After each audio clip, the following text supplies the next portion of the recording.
Quand tu as un métier, en fait, tu es riche. C'est ça la richesse. C'est quand tu n'as pas de métier, là, c'est difficile.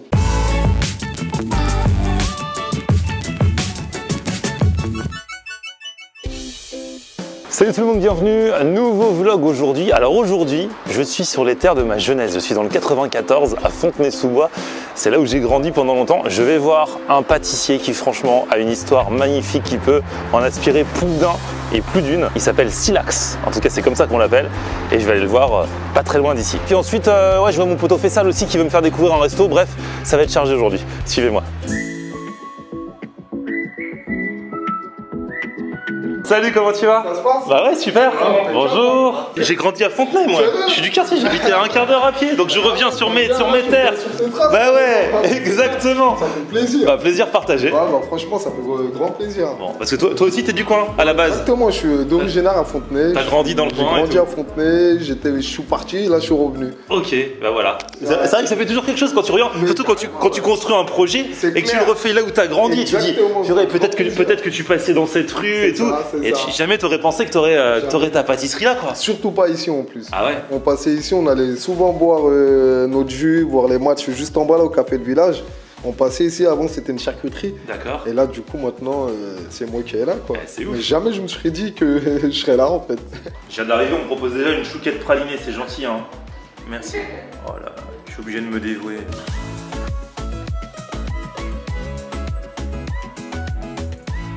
Avec le praliné dedans. Ah mais le praliné est trop bon dedans. Et ça c'est un maxi cookie. Ouais. Ils l'ont sorti il y a 5 minutes, il y a déjà une dame qui l'achète. Juste le temps que je le filme. Il est au chocolat praliné et avec plein de fruits secs. Il y a des noisettes torréfiées, il y a de la pistache torréfiée, il y a des amandes glaces. C'est quoi, c'est le genre, je sais que c'est pour plusieurs personnes, mais le kiff, ça doit être vraiment de le prendre à la main et de croquer dedans tout seul. C'est exactement ça. Vous serez à combien pour le manger? 6. Ah bah c'est raisonnable. J'ai pris des petits gâteaux en plus. Ah voilà. C'est vrai que là, tu as fait, c'est la première fois aujourd'hui, une religieuse, mais on voit pas le chou. C'est exactement ça en fait. Moi j'aime bien cacher les choses, donc faut chercher le chou là. Combien? Soit elle est dedans, soit elle est pas dedans. Ah bah ce matin à la base j'allais faire des choux. Ah, c'était pas prévu de base? Non, pas du tout. Ce matin j'ai fait des choux. Ouais. Je voulais faire des choux au chocolat. Et j'ai fait les chouquettes au chocolat. Ouais. Et je sais pas pourquoi je me suis dit bah non, en fait je veux pas faire les choux, je veux faire une religieuse. Et Nathan me regarde comme ça, ah bon, tu vas faire des religieuses? Je dis ouais, bah attends 2 minutes, tu vas voir la finition. Et allez hop. Bah là on a le coulant praliné là. Ouais. En fait il est là le chou. Ah ouais. Ah oui, on le voit. Le chou il est au milieu, il est farci de confit de praliné. Depuis ce matin, tu vois les gens l'acheter, mais tu les as pas vus manger. Non. T'as pas eu les retours encore. Tu crois que ça peut se manger à la main ou pas? Ah carrément ouais. Tim, on mange à la main. Oh là là. Parce que moi je suis amateur de chocolat, donc déjà, ça c'est un gros kiff. Et alors je vous le dis, à la main c'est encore plus un kiff. Ouais, c'est toujours meilleur à la main. Bien sûr. Non, parce que t'as les textures du coup à l'intérieur, t'as. Ouais, c'est ça, t'as plusieurs textures en fait. T'as le strudel au chocolat, t'as le chou. En plus le chou, vu que c'est façon chouquette, plus le praliné à l'intérieur qui vient casser tout ça. Ça c'est une vraie chose. Alors pour les amateurs de chocolat, même si c'est pas trop fort. C'est ça. Le chocolat il est quand même plutôt adouci, c'est pas du chocolat. Bah, on est sur 70% quand même. Tim à la main aussi. Voilà, c'est ça que je kiffe en fait, le coulant là. Ouais, c'est trop beau. Ça, c'est- On voit bien là dans ta partie. Le petit coulant là, c'est un truc que je kiffe. Avec le petit chou à l'intérieur, Ouais. avec mon petit strudel. Toi t'aimes bien, j'ai vu aussi un éclair 100% chocolat. Du coup c'est pas trop. Non, je le coupe avec un petit crunchy praliné quand même. Et après, il y a le strudel au chocolat aussi, qui vient un peu adoucir tout ça là. Tu kiffes le chocolat de base? Bah de base, je suis pas du tout chocolat. Ah ouais? Mais vraiment pas du tout. Mais j'aime bien travailler en fait tout ce que j'aime pas. Et le Paris-Brest? Bah, le Paris-Brest, pareil, quand j'étais jeune, je pouvais pas me voir ça. Moi non plus, je suis pas très Paris-Brest en vrai. Hein. C'est écœurant. Ouais, moi tous les trucs à la crème comme ça. J'aimais pas. Ouais. Du coup, bah, je l'ai travaillé jusqu'à fait quoi? que je puisse le manger. Bah, j'ai rajouté plein de choses en fait. J'ai fait un tout praliné. Le praliné, je l'ai travaillé en plusieurs sortes. Il y a un crunchy praliné avec des noisettes torréfiées. Ensuite, j'ai fait une mousseline allégée. La mousseline, je l'ai allégée parce que même la mousseline, j'aimais pas. Je trouvais que c'était bien costaud. Et j'ai rajouté mon confit de praliné qui fait vraiment la différence. Il y a eu beaucoup d'articles sur toi qui parlent, mais c'est ça aussi qui fait parler, qui parlent de ton enfance qui n'a pas été forcément facile. Vous étiez nombreux dans des petits appartements, voire des fois pas d'appartements du tout, parce que j'ai vu, je me souviens, moi qui habitais Vincennes en 92, je me souviens quand il y avait les tentes qui étaient vers le château de Vincennes. Ouais, c'est exactement ça. Ouais. Et toi, tu étais petit et tu as habité dedans pendant quelques mois, quoi. C'est ça. On avait un appartement à Vincennes, mais trop petit en fait, on avait un studio. On devait être à l'époque 6, je crois, 6 enfants, 6-7 enfants. Et après, il y a eu les tentes. Puisqu'il y avait des gens qui n'avaient pas du tout d'appartement, et il y avait des gens qui étaient mal logés comme nous. Ouais. Et du coup, mon père il a décidé d'aller dans les tentes. Ouais, parce que c'était aussi un signe un peu de manifestation pour se faire voir et faire connaître les problèmes aux gens qui ne savaient pas, quoi. Exactement. Ouais, et je me souviens très très bien quand on prenait le bus à Château de Vincennes. Ouais, j'étais petit, je devais avoir 6 ans à peu près, 5-6 ans. Après, c'est aussi ce qui t'a construit, parce que ça, du coup, on dit toujours, c'est ce qui fait partie de notre enfance.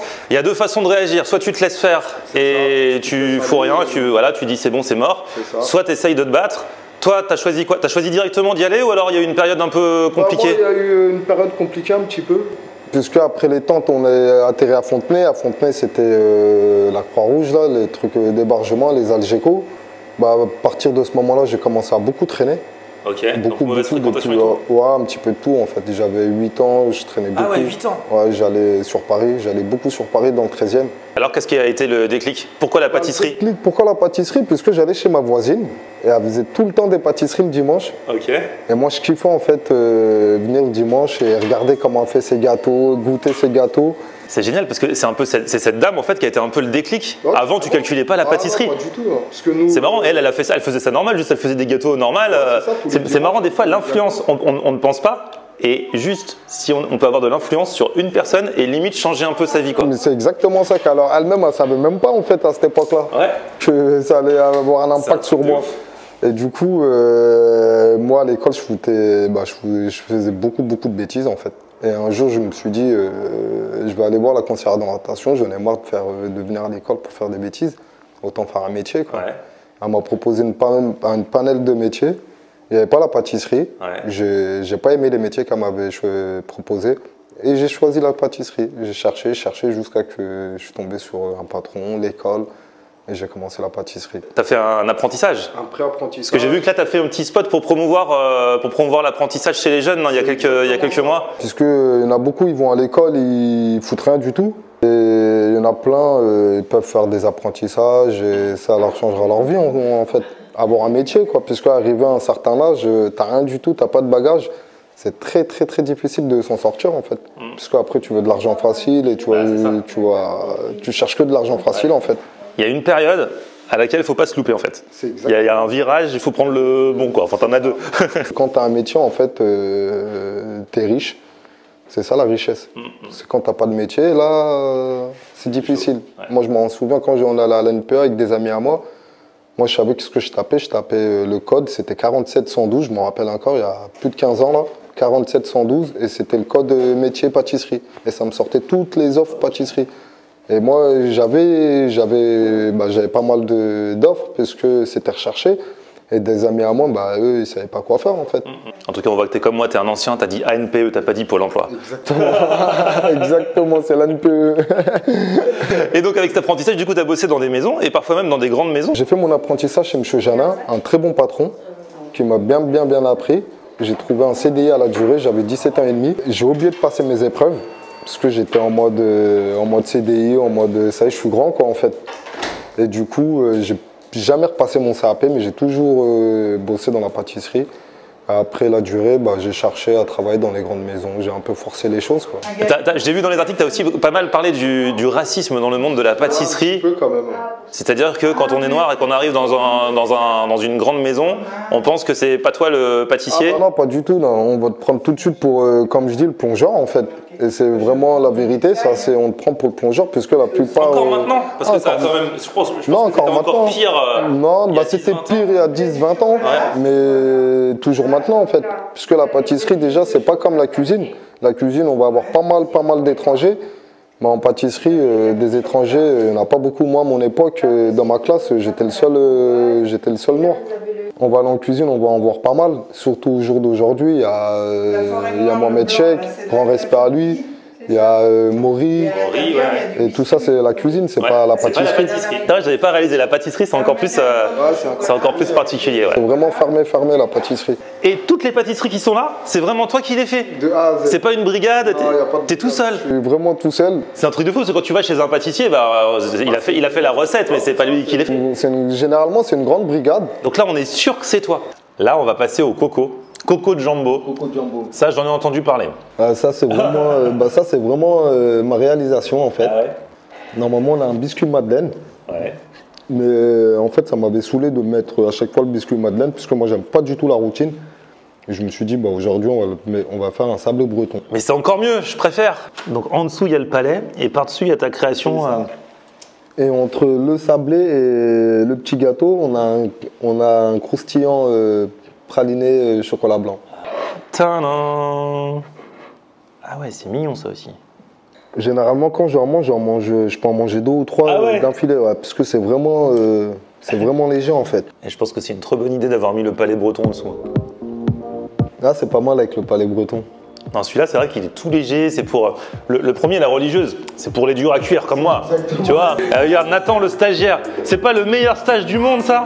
Regarde ça. Je peux te dire, hein. Son stage, c'est quoi? On lui demande de goûter.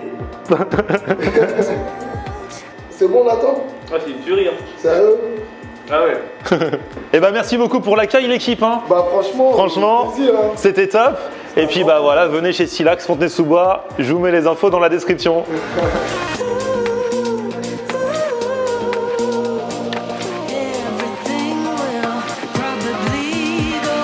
Ah, comment ça va les gars? Sympa. Fango, Ça va? tranquille. Vous m'emmenez où là? Alors, nous sommes sur la Braise restaurant. Et c'est un restaurant que j'ai testé là il y a 15 jours. Et c'est archi bon. C'est quoi, il y a du riz, il y a du poulet? Il y a du riz, il y a du poulet, mais plein d'autres choses. Pour ceux qui savent pas, Faisal il mange que du riz poulet. Donc quand il vous dit qu'un restaurant est bon, c'est qu'il y a le riz et le poulet sont à sa convenance. Mais si c'est sur la Braise, à mon avis, il n'y a pas que ça. Il y a plein d'autres choses, mais vous savez, moi je reste sur le riz poulet. Flo vous dirait autre chose, tout le reste. Ah, il y a des briques. Ah ouais, j'ai vu sur internet, faut prendre les briques de la mama, ils disent. Ah ouais. Moi je suis à la diète. Ah ouais, moi j'ai trop mangé. Faire une exception. Grillade. Quinoa. Ah, quinoa, c'est bien ça. Pour c'est vrai. Fango, t'as changé. Maintenant, il tilte sur le quinoa. Non, je suis en sèche.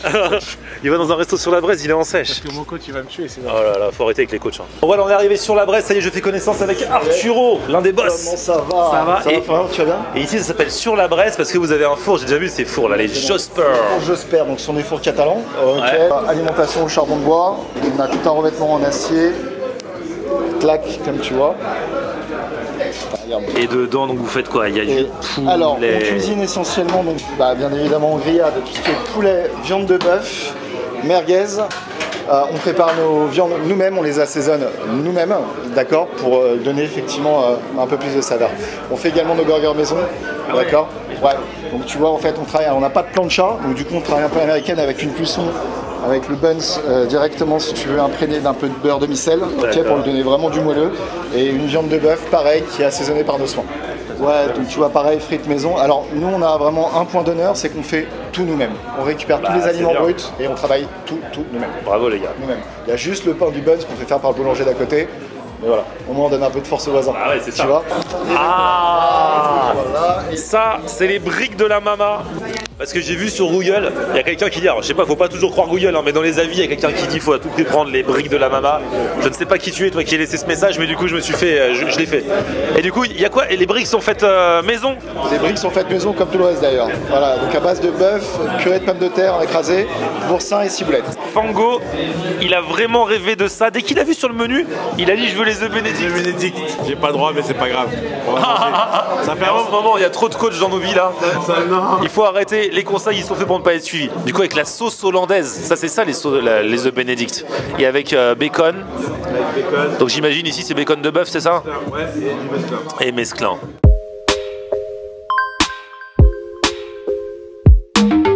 Franchement, merci à la vie Google. Et la farce à l'intérieur, la viande, trop bonne. Allez Fango, fais-moi couler cet œuf. Merci, on va faire saigner l'œuf. Ah, voilà. Eux, ils savent faire les œufs bénédicts.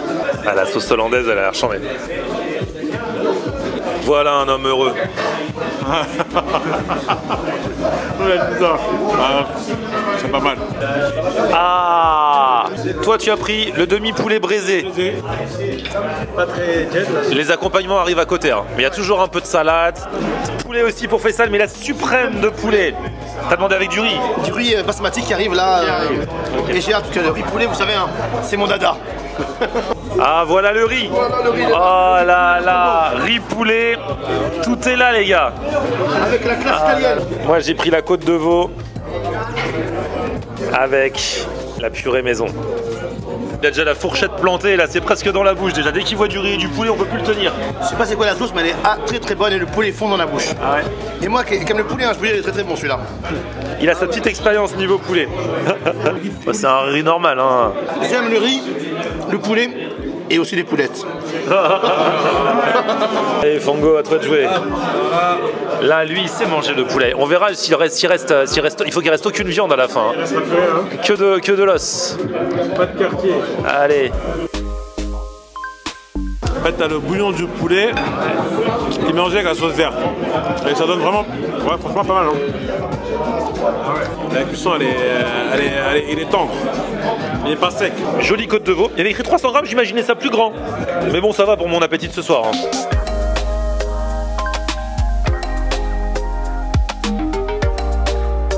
Côte de veau bien grillée. Un manga, Demon Slayer. Il y avait tous les influenceurs. Bonne purée maison. Good job les gars. Bon les gars, bien mangé. Ah, top. Ah là là, cette diète de Fango ce soir était magnifique. En ce moment c'est la spéciale entre mes coachs. Toujours, je sais pas si vous avez vu la vidéo avec mes coachs ou pareil, je leur ai bousillé leur diète sans faire exprès. Mais bon, voilà. C'est comme ça. Non bah voilà, ça s'appelle Sur la Braise. À Issy-les-Moulineaux, c'est juste à côté de la porte de Versailles. On vous met les infos dans la description. Hyper bon, franchement j'ai kiffé. Et très bonne brique en entrée. Petit pouce vers le haut si vous avez kiffé la vidéo.